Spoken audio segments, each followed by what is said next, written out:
सांगड़ का खबर शामिल क्यों पिया। District reporter Mahmood Qaimkhani जी रिपोर्ट मूजिब SSP captain R Saddam Hussain Khaskheli जे हुकुम ते सांगड़ पुलिस पारां ॾोहारी अंसरनि खिलाफ़ कार्रवाइयूं जारी आहिनि। तालका थाणे जे हद में गुटको विकिरो कंदड़ कामरान पठान ऐं नूर मोहम्मद खोसो खे गिरफ़्तार करे संदसि कब्ज़े मां 15,840 गुटका पुड़ियूं ऐं मोटरसाइकिल हथ कई वई, जॾहिं त टंजो आदम सिटी थाणे जे पुलिस मंशात फरोश जान मोहम्मद लंजवानीअ खे गिरफ़्तार करे 23 लीटर देसी शराब, बिलाल राजपूत वटां 515 गुटका पुड़ियूं ऐं शहबाज़ पंवर वटां 250 गुटका पुड़ियूं हथ करे वरितियूं।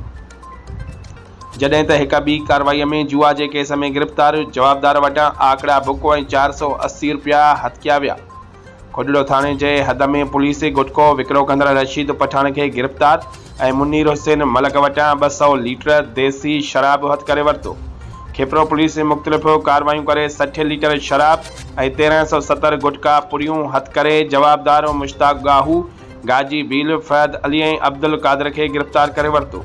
खाई पुलिस सरवान कोहली वटां मोटरसाइकिल समेत 30 लीटर देसी शराब बरामद करण ते एंटी नार्कोटिक्स एक्ट तहत केस दाख़िल कयो वियो आहे, जॾहिं त झोल में चोटियारियूं पुलिस जवाबदारनि दिलदार मरी ऐं नारू भाट खे गिरफ़्तार करे तरतीबवार 20 लीटर ऐं 16 लीटर देसी शराब हथ करे केस दाख़िल करे वरितो।